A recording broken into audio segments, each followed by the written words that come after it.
तो welcome everyone. So in this video हम आपके सब्जेक्ट फाइनेंशियल लिटरेसी का unit 1 introduction to financial literacy cover करने वाले हैं। तो एज आपकी ये फर्स्ट वीडियो है, सो इस वीडियो में हम मोस्टली एक से दो टॉपिक्स कवर करेंगे एंड आगे भी टॉपिक्स आपको नेक्स्ट वीडियो में नेक्स्ट पार्ट में देखने को मिलेगा। सो वीडियो को पूरा कंप्लीट वॉच करना, जितना हो सके वीडियो को लाइक कर देना, चैनल को सब्सक्राइब कर देना। एंड अगर आपके पास कोई डाउट है, कोई क्वेश्चन है, देन आप नीचे कमेंट बॉक्स में या फिर इंस्टाग्राम पे या फिर व्हाट्सएप पे डीएम कर सकते हो। वहाँ से आपके क्वेश्चन का सॉल्यूशन दे दिया जाएगा एंड हेल्प कर दी जाएगी। तो वीडियो को पूरा कंप्लीट वॉच करना। सो आपका फर्स्ट टॉपिक है इंट्रोडक्शन टू फाइनेंशियल लिटरेसी। सो सबसे पहले बात करते हैं मीनिंग क्या होता है फाइनेंशियल लिटरेसी का। Financial literacy refers to the knowledge, understanding and ability to make informed and effective decisions regarding the use and management of money. So simply आपका फाइनेंशियल लिटरेसी का मतलब ये होता है कि आपको नॉलेज होनी चाहिए, आपको अंडरस्टैंडिंग मीन समझ होनी चाहिए, आपके पास एबिलिटी होनी चाहिए कि आप इन्फॉर्म्ड एंड इफेक्टिव तरीके से अपने पैसे के रिगार्डिंग डिसीजन ले सको एंड उससे अच्छे तरीके से मैनेज कर सको। तो बेसिकली फाइनेंशियल लिटरेसी यही होता है कि आपके पास जो पैसा है या फिर जो आने वाला है, उसके रिगार्डिंग आप कैसे अच्छे डिसीजन ले सकते हो, उसे कैसे अच्छे तरीके से मैनेज कर सकते हो एंड उसे कैसे यूटिलाइज कर सकते हो। तो सिंपली इन सब चीज़ों की नॉलेज को ही हम आपको फाइनेंशियल लिटरेसी कहते हैं। तो it includes understanding concept such as income, expenses, saving, investment, borrowing, risk, inflation and taxation. So as अगर आपके पास फाइनेंशियल लिटरेसी की नॉलेज नहीं है, देन आपको इन सब चीज़ों के बारे में पता होना चाहिए। जिसको फाइनेंशियल लिटरेसी की नॉलेज है, उसको already income, expenses, saving, investment, borrowing, risk, inflation and taxation, इन सब चीज़ों के बारे में पता होगा। इन सब चीज़ों को यूज़ करके ही अपने पैसे को वो अच्छे तरीके से मैनेज कर सकता है एंड उसे अच्छे तरीके से यूटिलाइज कर सकता है, उसके रिगार्डिंग डिसीजन ले सकता है।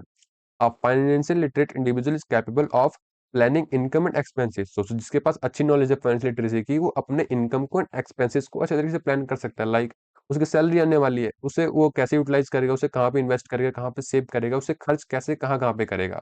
जिसके पास नॉलेज है अच्छी, वो अच्छे तरीके से यूटिलाइज करेगा एंड अच्छे तरीके से इन्वेस्ट करेगा एंड अपने पैसे को ग्रो करेगा।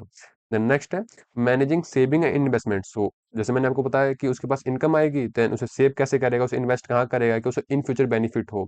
अवॉइडिंग अननेसेसरी डेट्स, ऐसा नहीं करेगा कि वो अपने पैसे को खर्च कर दे रहा है एंड लोन पे लोन लिए जा रहा है।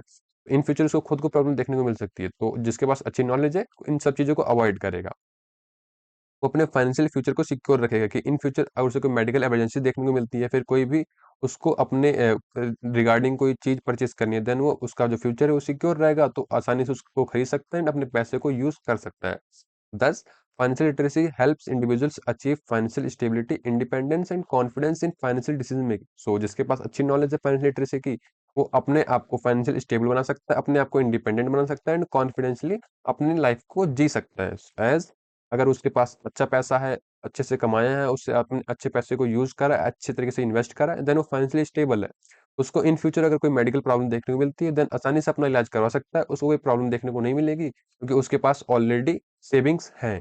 तो जिसके पास नॉलेज नहीं थी, उसने पैसे इतने अच्छे तरीके से सेव नहीं करे एंड अब के अभी के टाइम पे उसको अगर कोई मेडिकल कंडीशंस में प्रॉब्लम देखने को मिलती है, तो उसके पास पैसा ही नहीं है, देन वो अपना इलाज करवा ही नहीं सकता, क्योंकि उसके पास नॉलेज ही नहीं थी फाइनेंशियल लिटरेसी की। तो इन सब चीज़ों की वजह से आपको फाइनेंशियल लिटरेसी की नॉलेज होना ज़रूरी है। आपको इंडिपेंडेंट बनाता है कि आपको किसी से उधार लेना ना पड़े, आप फाइनेंशियली स्टेबल हो जाओ।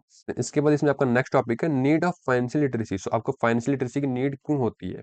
तो एज़ यहाँ पे मेंशन है financial literacy is required in modern society due to the following reasons. So अभी के टाइम पे एज़ आपको सराउंडिंग में कुछ देखने को मिलता हो कि आपकी कितनी सारी एनवायरनमेंट कंडीशंस चेंज होती रहती हैं, इकोनॉमिक कंडीशंस चेंज होती रहती हैं। तो आपके मैनी रीजंस की वजह से आपको फाइनेंशियल लिटरेसी की रिक्वायरमेंट होती है। तो सबसे पहले हमें मेंशन है चेंजिंग इकोनॉमिक एनवायरनमेंट। एज आपकी इकोनॉमिक कंडीशंस के अंदर बहुत सी चीज़ें चेंज होती हैं, लाइक आपका राइजिंग इन्फ्लेशन। सो एज आपको पता है कि महंगाई डे बाय डे बढ़ रही है। Increasing of cost of living. So as आपको पता है कि आपके रहने का खर्चा ही बढ़ रहा है। अनसर्टेनिटी इन एम्प्लॉयमेंट मीन्स आपके एम्प्लॉयमेंट का कोई सिक्योर्ड आपका प्रॉपर सिक्योरिटी नहीं है कि आपको इन फ्यूचर भी आप एम्प्लॉयड ही रहोगे, आपकी कभी भी एम्प्लॉयमेंट जा सकती है। तो इन सभी चीज़ों की वजह से आपको फाइनेंशियल लिटरेसी की नॉलेज होनी ज़रूरी है, क्योंकि आप अपने पैसे को अच्छे से इन्वेस्ट करो, अच्छे से यूज़ करो एंड इन फ्यूचर आपको प्रॉब्लम देखने को ना मिले। अगर इन सब चीज़ों की वजह से आपको प्रॉब्लम इन फ्यूचर होती भी है, तो आप अच्छे से सर्वाइव कर सको। आपका सेकंड यहाँ पे मेंशन है कॉम्प्लेक्स फाइनेंशियल प्रोडक्ट्स। एज आपको पता है कि अभी के टाइम में आपके बैंक्स के अंदर, आपके फाइनेंशियल इंस्टीट्यूट्स के अंदर wide range of products such as insurance, mutual funds, credit cards, loans. Without financial literacy individuals में choose unstable product. So as अभी के टाइम पे आपके एनवायरनमेंट के अंदर, आपके बैंकिंग एंड फाइनेंशियल इंस्टीट्यूशंस के अंदर आपके डिफरेंट डिफरेंट टाइप के प्रोडक्ट्स आ गए। लाइक आप शेयर मार्केट सुनोगे, आप credit card, debit card, loan, mutual funds and बहुत सारी चीज़ आपको देखने को मिलती है। बट अगर आपके पास नॉलेज ही नहीं है फाइनेंशियल लिटरेसी की, देन आपको इन सब चीज़ का नॉलेज ही नहीं होगा, आपको पता ही नहीं होगा, तो आप इसे यूज ही नहीं कर पाओगे। एंड बाई चांस आपको चूज़ भी करना होगा, देन आप गलत प्रोडक्ट चूज़ कर लोगे, जिससे कि आपका लॉस हो जाएगा एंड आपको इन फ्यूचर प्रॉब्लम देखने को मिल सकती है। सो इसी वजह से आपको फाइनेंशियल लिटरेसी की नॉलेज होना ज़रूरी है। देन आपका third, debt and credit management. So यहाँ पे ऐसे मेंशन है, lack of financial awareness leads to expensive borrowing and debt traps. Financial literacy helps in responsible use of credit. So as अगर आपके पास नॉलेज नहीं है, देन आप क्या करोगे, आप लोन पे लोन लेते रहोगे, आपके पास आपका कोई नॉलेज नहीं होगा कि आपको कितना लोन एंड कितना डेट एंड कितना क्रेडिट मैनेज करना होता है, तो आपके पास ऐसी कोई नॉलेज ही नहीं होगी, देन आप लोन पे लोन लेते रहोगे, देन आप डेट ट्रैप में फंस जाओगे, देन आप उससे निकल ही नहीं पाओगे, आपके पास कर्जा बहुत ज्यादा हो जाएगा, देन आपको एट द एंड बहुत प्रॉब्लम देखने को मिलेगी एंड आपके सारे एसेट्स वगैरह सेल हो जाएंगे। तो इस कंडीशन से बचने के लिए आपको फाइनेंशियल लिटरेसी की नॉलेज होना जरूरी है। देन आपका फोर्थ यहाँ पे पॉइंट है, long term financial security. So as आपको लॉन्ग टर्म तक आपकी फाइनेंशियल लिटरेसी सिक्योर रहे, तो इसके लिए भी आपकी फाइनेंशियल लिटरेसी की नॉलेज जरूरी है। एज यहाँ मेंशन है, proper financial knowledge ensures preparation for retirement, education, health care and emergency. So as अगर आपने प्रॉपर फाइनेंशियल प्लानिंग कर रखी है, देन आपके पास आफ्टर रिटायरमेंट का पूरा प्लान सिक्योर होगा कि आपको आफ्टर रिटायरमेंट आपको कैसे अपने खर्चों को मैनेज करना है, आपको एजुकेशन के रिगार्डिंग आपको कैसे अपने मैनेज करना है अपने पैसे को, आपको हेल्थ केयर लाइक आपको अपने हेल्थ केयर को कैसे मैनेज करना है, कि आपको इंश्योरेंस कैसे लेना है, आपको कौन सा इंश्योरेंस लेना है, उसके प्रीमियम कैसे पे करने हैं, एंड इन फ्यूचर अगर आपको कोई भी इमरजेंसी देखने को मिलती है, लाइक किसी की तबीयत खराब हो गई, देन उसका खर्चा कैसे उठाना है, अगर आपने प्रॉपर फाइनेंशियल प्लानिंग कर रखी होगी, देन आप आसानी से मैनेज कर सकते हो। Hence, financial literacy is not optional but a necessity for survival and growth in today's economics. So अभी के टाइम पे आपकी जो फाइनेंशियल लिटरेसी ऑप्शनल नहीं है, आपको और इसकी रिक्वायरमेंट है कि आपको उसकी नॉलेज होना ही चाहिए अभी के कंडीशंस के अकॉर्डिंग। तो आई होप आपको समझ में आ गया होगा कि आपको फाइनेंशियल लिटरेसी की नीड क्यों है। देन इसके बाद आपका इसमें नेक्स्ट टॉपिक आएगा financial freedom. So financial freedom क्या होता है, एंड उसके बाद आपका नेक्स्ट टॉपिक है फाइनेंशियल वेलबींग क्या होता है। Financial freedom and financial wellbeing क्या होता है। Financial freedom means having enough passive income from investment and saving to meet daily expenses without depending on active employment. Means आपका फाइनेंशियल फ्रीडम का मतलब ये है कि आपके पास जो डेली एक्सपेंसेस हैं, आप जो करंट एम्प्लॉयमेंट जो आपका इनकम सोर्स है, उसके अलावा जो आपके प्रीवियसली सेविंग्स एंड मनी आपने जो प्रीवियसली इन्वेस्ट कर रखा, उसके थ्रू जो आपकी इनकम आ रही है, उसका यूज करके आप इंडिपेंडेंटली कोई भी लाइफ डिसीजन ले सकते हो। आप किसी भी चीज को परचेस करने से पहले आपको कुछ सोचना ना पड़े, आप जो चाहे वो परचेस कर सकते हो। तो एज यहाँ पे मेंशन है कि it allow individuals to make independent life decision. So independently अपने लाइफ डिसीजन को ले सकता है, अपने आफ्टर एम्प्लॉयमेंट अच्छे तरीके से रिटायर हो सकता है, उसका जो आफ्टर रिटायरमेंट लाइफ होती है बिल्कुल सिक्योर होती है, एंड इमरजेंसीज को लाइक कोई मेडिकल कंडीशन प्रॉब्लम देखने को मिलती है या फिर कोई भी इमरजेंसी देखने को मिलती है, देन वो बिना किसी स्ट्रेस के उससे अच्छे तरीके से टैकल कर सकता है बिना किसी प्रॉब्लम के। मीन्स वो स्ट्रेस फ्री रहेगा उस सिचुएशन में, क्योंकि उसके पास ऑलरेडी उतना मनी, उतनी सेविंग्स, उतनी इन्वेस्टमेंट है कि उससे अच्छे तरीके से वो मैनेज कर सकता है। Financial literacy is the foundation upon which financial freedom is built. So आपकी जो फाइनेंशियल लिटरेसी, आपकी जो बेसिक फाउंडेशन है आपके फाइनेंशियल फ्रीडम का। सो आई होप आपको फाइनेंशियल फ्रीडम समझ में आ गया होगा। फाइनेंशियल फ्रीडम का मतलब यही होता है किसी भी चीज को परचेस करने से पहले आपको सोचना ना पड़े, आप जो चाहे जब चाहे आप परचेस कर सकते हैं। तो आई होप आपको समझ में आ गया होगा। एंड आपका नेक्स्ट है financial wellbeing. So financial wellbeing क्या होता है। Financial wellbeing refers to a condition where an individual can meet current financial obligation. Means individual उसके टाइम पे अभी जो करंट फाइनेंशियल ऑब्लिगेशन है उसे पूरा कर सकता है, तो जो खरीदना होता है वो खरीद सकता है। Is prepared for future financial risk. So जो अभी के टाइम में जो इंडिविजुअल है, वो उसके फ्यूचर में जो भी कोई रिस्क या फिर कोई फ्यूचर में कोई प्रॉब्लम देखने को मिलती है, देन उसके लिए वो प्रिपेयर्ड है, मीन्स तैयार है, उसे अच्छे तरीके से टैकल कर सकता है, उसके पास कुछ सेविंग है इन फ्यूचर के लिए। Feel secure and confident about financial decision. So उसने जो ऑलरेडी अपने फाइनेंशियल डिसीजन ले रखे हैं, वो उसके लेके सिक्योर फील करता है एंड कॉन्फिडेंट फील करता है कि वो अच्छे तरीके से अपने लाइफ को मैनेज कर सकता है एंड प्रॉब्लम्स को डील कर सकता है। Financial literacy directly improves financial wellbeing by promoting discipline saving, investing and spending habit. So आपकी जो फाइनेंशियल वेलबींग है वो इंप्रूव हो सकती है बाय फॉलोइंग फाइनेंशियल लिटरेसी, जिससे आप अपने पैसे को अच्छे तरीके से सेव कर सकते हो, इन्वेस्ट कर सकते हो एंड स्पेंडिंग हैबिट्स को इंप्रूव कर सकते हो। आई होप आपको फाइनेंशियल वेलबींग समझ में आ गया होगा। So simply financial freedom and financial wellbeing में डिफरेंस यही होता है कि फाइनेंशियल फ्रीडम के अंदर आपके पास इनफ मनी होता है, आप जो चाहे खरीद सकते हैं, आपके पास ऑलरेडी इतनी इन्वेस्टमेंट, इतनी सेविंग्स होती है कि आपको किसी भी चीज को खरीदने से पहले सोचना ना पड़े, आपके पास पैसा इतना इनफ होता है। देन आपका फाइनेंशियल वेलबींग के अंदर ये होता है कि आपके पास जो अभी के टाइम में पैसा आ रहा है, आप उससे अच्छे तरीके से सेव करो, उसे इन्वेस्ट करो, जिससे कि आप अपने आप को सिक्योर फील करो एंड आपके पास कुछ सेविंग हो कि आप इन फ्यूचर में अपने आप को सिक्योर फील करो एंड उससे अच्छे तरीके से उस इमरजेंसी को डील कर सको। तो फाइनेंशियल फ्रीडम के अंदर इतना होता है कि आपके पास बहुत पैसा होता है कि आप किसी चीज़ को खरीदने से पहले सोचना ना पड़े। एंड फाइनेंशियल वेलबींग के अंदर सिंपली ये डिफरेंस होता है कि अभी के टाइम पे जो आपके पास पैसा है, आप उससे अच्छे से इन्वेस्ट करो, सेव करो एंड उस पैसे का यूटिलाइज करके अपने आप को सेफ फील करवाओ। तो आई होप आपको डिफरेंस क्लियर हो गया एंड दोनों ही financial freedom and financial wellbeing समझ में आ गया होगा। मैंने अपनी तरफ से बेस्ट समझाने की कोशिश करी है। तो सेकंड टॉपिक हमारा है importance of saving, investment and wealth creation. So इनके मीनिंग क्या होते हैं, इनकी इंपॉर्टेंस क्या होती है, एक करके समझेंगे। सबसे पहले बात करते हैं सेविंग की। तो यहाँ पे सबसे पहले मेंशन है meaning of saving. So saving होती क्या है? Savings are the portion of income that remains after meeting regular consumption expenses and is set aside for future use. तो सिंपली आपका सेविंग जो होता है आपकी इनकम में से एक पोर्शन होता है जो कि बच जाता है आपका रेगुलर कंजम्पशन, मीन्स आपके रेगुलर खर्चे के बाद जो आपकी इनकम में से जो आपका पोर्शन बच जाता है उसे हम इकट्ठा करके फ्यूचर यूज के लिए बचा के रखते हैं, उसे ही हम सेविंग कहते हैं। मीन्स आप ये समझो लाइक आपकी मंथली इनकम 10 रुपए है, 10 रुपए में से आप 8 रुपए पूरे महीने में खर्च कर देते हो एंड जो 2 रुपए बचते हैं आप उसे बचा के जो साइड में रखते हो, आपका वो सेविंग होता है। एंड आप इसे बचा के आप अपने फ्यूचर यूज के लिए रखते हो। तो सेविंग जो होती है वो एक्ट करती है as a first step toward financial planning. So आपके फाइनेंशियल प्लानिंग के लिए आपका फर्स्ट स्टेप होता है सेविंग। तो इंपॉर्टेंस क्या होते हैं शेविंग के यहाँ पे मेंशन है। सबसे पहले मेंशन है दे प्रोवाइड फाइनेंशियल सिक्योरिटी। जो आपके फाइनेंशियल सिक्योरिटी प्रोवाइड करते हैं, लाइक आपने मंथली आपने कुछ रुपए बचा के रखा है जो कि आपका इकट्ठा होकर बहुत ज्यादा हो जाते हैं एंड आप उसका यूज करके कोई भी अपने फाइनेंशियल नीड को कंप्लीट कर सकते हो। सो इससे आपकी फाइनेंशियल सिक्योरिटी मिलती है। देन सेकंड है they help manage emergency such as illness और जॉब लॉस। सो अगर आपके पास सेविंग्स है देन आपको कोई बीमारी होती है या फिर आपकी जॉब चली जाती है, देन आप उस सेविंग का यूज करके अपने लाइफ को आप जो है जी सकते हैं।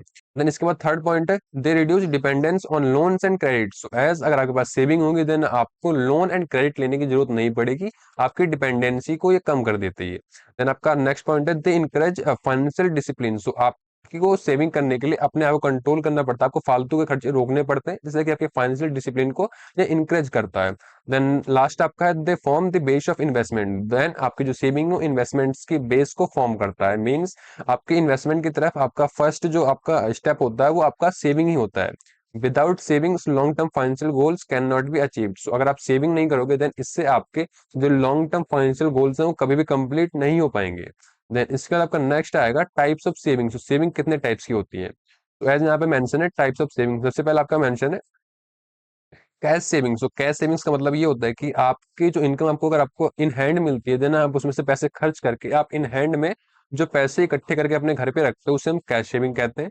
देन आपका सेकंड है बैंक सेविंग अकाउंट। सो आपने सुना होगा कि आपके करंट अकाउंट सेविंग अकाउंट्स होते हैं, देन आपका सेविंग अकाउंट होता है जो पैसे बचा के आप अपने बैंक अकाउंट में रखते हो उसे हम बैंक सेविंग अकाउंट्स कहते हैं, ये भी एक टाइप का सेविंग है। देन आपका नेक्स्ट है फिक्स्ड डिपॉजिट। तो फिक्स्ड डिपॉजिट क्या होता है, लाइक आपने कुछ पैसे इकट्ठे करके आप बैंक में कुछ फिक्स टाइम पीरियड के लिए उसे फिक्स कर देते हो कि आप इस टाइम पीरियड तक उस पैसे का यूज नहीं करोगे, जिससे आपको हायर रेट ऑफ इंटरेस्ट मिलता है, उसे हम फिक्स्ड डिपॉजिट करते कहते हैं।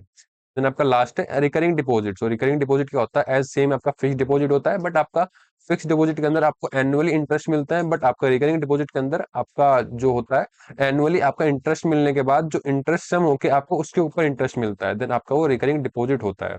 Savings are usually low risk and easy accessible. तो सेविंग जो होती है इससे बहुत ही कम आपका रिस्क होता है कि आपका पैसा कुछ लॉस नहीं होता, आपका पैसा सिक्योर बना रहता है एंड ये इजी टू एक्सेस होता है। Then as example mention if a person earn 40,000 per month and spends 28,000 then 12,000 is saved for future needs. Means कोई पर्सन है जो 40,000 रुपये महीना कमाता है उसमें से वो पूरे महीने में 28,000 रुपये खर्च कर पाता है, देन उसके जो 12,000 रुपये बचते हैं वो आप उसको सेव करके रखेंगे कि वो अपनी फ्यूचर नीड्स को उसमें यूज में ले सके। फ्यूचर में अगर उसे प्रॉब्लम होती है देन आप अपनी सेविंग्स को उस सेविंग्स को वो यूज कर सकता है। तो आई होप आपको सेविंग समझ में आ गया होगा। देन इसके बाद हमारा नेक्स्ट आएगा इन्वेस्टमेंट। तो इन्वेस्टमेंट क्या होता है, सबसे पहले बात करते हैं मीनिंग ऑफ इन्वेस्टमेंट की। सो यहाँ पे आपके मीनिंग मेंशन है investment refers to the allocation of saved money into assets और financial instruments with the objective of earning returns and appreciation over time. तो सिंपली आपके इन्वेस्टमेंट का मतलब यही होता है कि आपने जो पैसे सेव करके रखे हैं उन्हें किसी असेट्स में या फिर फाइनेंशियल इंस्ट्रूमेंट में लगा देना, इस मकसद से कि आपको उससे कोई अर्निंग हो या फिर उसकी जो वैल्यू है टाइम टू टाइम बढ़ती रहे। तो सिंपली इन्वेस्टमेंट का मतलब ये होता है कि अपने पैसे को कहीं ऐसी जगह पे इन्वेस्ट करना जहां से आपको अर्निंग मिले and उससे आपको प्रॉफिट मिले, तो उसे ही हम इन्वेस्टमेंट कहते हैं। तो इन्वेस्टमेंट के ऑब्जेक्टिव्स क्या होते हैं, सबसे पहला मेंशन है जनरेटिंग इनकम। तो लाइक अगर आप शेयर में इन्वेस्ट करते हो देन उससे आपको आपको कुछ ना कुछ आपको इनकम देखने को मिलती है, तो आपकी इन्वेस्टमेंट से आपको इनकम जनरेट हो सकती है, इससे आपको इनकम देखने को मिलती है। देन आपका सेकंड है कैपिटल एप्रिसिएशन, मींस आपको इससे कैपिटल एप्रिसिएशन मींस आपने 500 रुपये इन्वेस्ट करके किसी चीज में, इन फ्यूचर वो 1 साल बाद या 2 साल बाद आपका 500 रुपये का वो 600 रुपये, 800 रुपये या फिर 1000 रुपये बन जाता है। देन आपकी जो कैपिटल है वो इंक्रीज हो जाती है। मोस्टली लोग लैंड में एंड गोल्ड में इन्वेस्ट करते हैं, जिससे कि उनकी कैपिटल इंक्रीज हो जाती है, एप्रिसिएट हो जाती है। देन थर्ड यहाँ पे प्रोटेक्शन अगेंस्ट इन्फ्लेशन। शो अगर आपने इन्वेस्टमेंट कर रखा है तो लाइक आपको पता है कि आपकी इन फ्यूचर महंगाई बढ़ने वाली है, तो एज आपकी महंगाई बढ़ेगी तो आपने जिन चीजों में इन्वेस्ट कर रखा है उसकी वैल्यूएशन भी बढ़ेगी। देन लोग इन्वेस्ट इसीलिए करते हैं कि इन्फ्लेशन के साथ साथ उनकी इन्वेस्टमेंट भी बढ़ती है। तो आई होप आपको समझ में आ गया होगा। देन इसके बाद फोर्थ है achievement of financial goals. So as like आपके कुछ गोल्स होंगे, आपको इन फ्यूचर कोई कार लेनी हो, कोई हाउस लेना हो, या फिर आपको बहुत सारी चीजों की नीड हो, देन उन गोल्स को कंप्लीट करने के लिए आपको इन्वेस्टमेंट करनी पड़ती है। इससे कि आपकी मनी जो आपका इनकम होता है, आपने जो इन्वेस्टमेंट कर रखी है, जो आपका मनी सेविंग जो भी होता है, वो आपका टाइम टाइम इंक्रीज होता है, जिससे कि आपकी ओवरऑल वेल्थ बढ़ती है एंड आप अपने गोल्स को कंप्लीट कर सकते हो। एंड इससे आपकी वेल्थ क्रिएशन होती है, मींस आपकी जो आपका कंप्लीट आपका जो वेल्थ है, मींस आपका जो मनी है, उससे उसकी वैल्यूएशन भी बढ़ती है। देन इसके बाद आपका नेक्स्ट गिवन है टाइप्स ऑफ इन्वेस्टमेंट। तो इन्वेस्टमेंट कितने टाइप्स की होती है। देन आपका फर्स्ट है फाइनेंशियल इन्वेस्टमेंट। इसमें आप शेयर्स, बॉन्ड्स, म्यूचुअल फंड, ये आपके इन्वेस्टमेंट्स के तरीके होते हैं। आपने सुना भी होगा, आपके फैमिली फ्रेंड में कोई ना कोई शेयर्स में इन्वेस्ट करता होगा, बॉन्ड्स क्या होते हैं, म्यूचुअल फंड्स क्या होते हैं, इन सब में मोस्टली लोग इन्वेस्ट करते हैं, जिससे कि अपने इनकम को एंड अपने कैपिटल को अप्रिशिएट कर सकें।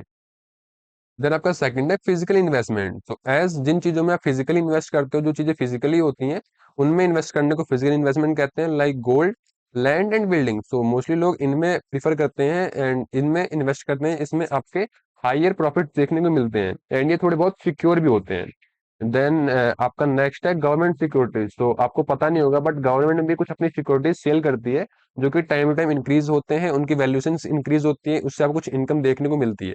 तो गवर्नमेंट सिक्योरिटीज भी आपका एक टाइप्स ऑफ इन्वेस्टमेंट है। तो आई होप आपको समझ में आ गया होगा। इसके बाद आपका नेक्स्ट गिवन है कि डिफरेंस क्या होते हैं सेविंग्स में एंड इन्वेस्टमेंट्स में। Saving ensure safety of money. तो आपकी जो सेविंग है वो आपके मनी की सेफ्टी को इंश्योर करता है कि आपका जो मनी है वो सेफ का सेफ बना रहेगा। तो while investment aim at growth. तो आपका इन्वेस्टमेंट जो करा जाता है वो ग्रोथ के मोटिव से करा जाता है, कि आपके मैक्सिमम प्रॉफिट्स देखने को मिले। Investment usually involves higher risk but offer higher returns compared to saving. So आपके इन्वेस्टमेंट्स के अंदर आपको हायर प्रॉफिट्स देखने को मिलते हैं, बट उसके साथ उसमें रिस्क भी ज्यादा होते हैं as comparing to saving. As like आपने किसी चीज में इन्वेस्ट करा, देन उसकी वैल्यूएशन डाउन हो जाती है, देन आपका पैसा भी डाउन आ जाता है। तो इसी वजह से आपको उसमें रिस्क भी देखने को मिलता है, बट आपके सेविंग्स में ऐसा नहीं होता। आपका जो आपने पैसा सेव करा, आपका पैसा उतने का उतना ही रहेगा, उसमें आपको इंटरेस्ट मिलता रहेगा। तो आई होप आपको सेविंग्स में इन्वेस्टमेंट में डिफरेंस समझ में आ गया होगा एंड आपको सेविंग एंड इन्वेस्टमेंट्स का इंपॉर्टेंस एंड मीनिंग सब कुछ समझ में आ गया होगा। इसके बाद आपका थर्ड पॉइंट है वेल्थ क्रिएशन। सो वेल्थ क्रिएशन क्या होता है, इसमें सबसे पहले इसका मीनिंग गिवन है। Wealth creation is a continuous and long term process of accumulating assets and increasing net worth through regular saving, systematic investing and financial discipline। तो सिंपली आपका वेल्थ क्रिएशन का मतलब ये होता है कंटिन्यूअस, आपका लॉन्ग टर्म एक प्रोसेस होता है, जिसके अंदर आपके जितने भी असेट्स होते हैं, आपके वैल्यूएशन जो होती है, जो आपने सेविंग्स करी होती है, इन्वेस्टमेंट करी होती है, उसके अकॉर्डिंगली उन सब को वैल्यूएट करके आपका जो पूरा आपका वेल्थ मीन्स आपकी पूरी जो आपकी संपत्ति जिसे कहते हैं, आपका वो कैलकुलेट होता है, उसे हम वेल्थ क्रिएशन कहते हैं। मीन्स आपने कितना पैसा इन्वेस्ट कर रखा है, अकॉर्डिंगली वो कितना ग्रो हो रहा है, कितने उसमें आपको प्रॉफिट देखने को मिल रहे हैं। सो उन सब चीजों को मिला के कैलकुलेट करके आपका जो भी आपका पूरा आपका वैल्यूएशन निकलता ही होगा, उसको हम वेल्थ क्रिएशन कहते हैं। तो आई होप आपको समझ में आ गया होगा। देन आपका नेक्स्ट ये बनना है फैक्टर्स अफेक्टिंग वेल्थ क्रिएशन। सो कौन कौन से फैक्टर आपके वेल्थ क्रिएशन को अफेक्ट कर सकते हैं। सबसे पहला गिवन है early start of investment. Second आपका पावर ऑफ कंपाउंडिंग। थर्ड आपका रेगुलर ऑफ कंट्रीब्यूशन। फोर्थ आपका proper risk management and long term investment horizon. अगर आप इन चीजों को आप अच्छे से करते हो, देन इससे आपका वेल्थ क्रिएशन और इंप्रूव होता है, आप अच्छे से आप अपने मनी को ग्रो कर सकते हो। देन लास्ट में गिवन है आपका wealth creation requires patience and consistency rather than quick gain. So आपके वेल्थ क्रिएशन में आपको पेशेंस और कंसिस्टेंसी दिखाना पड़ता है, जिससे कि आपको लॉन्ग टर्म गेन्स देखने को मिलते हैं, ना कि आपको कोई गेन्स देखने को मिलेगा। सो अगर आप इन्वेस्टमेंट करते हो, देन आपको उसमें वेट करना पड़ेगा, आपको उसके अकॉर्डिंग आपको प्रॉफिट देखने को मिलेगा। सो आई होप आपको समझ में आ गया होगा कि आपका सेविंग्स क्या होता है, इन्वेस्टमेंट क्या होता है एंड वेल्थ क्रिएशन क्या होता है। तो इस वीडियो में हमने आपके दो टॉपिक्स कवर कर लिए हैं। तो आई होप आपको सब कुछ समझ में आ गया होगा। अगर कोई डाउट हो, कोई क्वेश्चन हो, तो आप नीचे कमेंट बॉक्स में या फिर इंस्टाग्राम पे या फिर आप व्हाट्सएप पे डीएम कर सकते हो, या फिर आप ग्रुप में अपने क्वेश्चन को शेयर कर सकते हो, वहाँ पे आपको हेल्प कर दी जाएगी। इस वीडियो में इतना ही। वीडियो को लाइक कर देना, चैनल को सब्सक्राइब कर देना एंड इस कोर्स को अपने फ्रेंड के साथ शेयर कर देना। सो मिलते हैं नेक्स्ट वीडियो में, तब तक के लिए टेक केयर।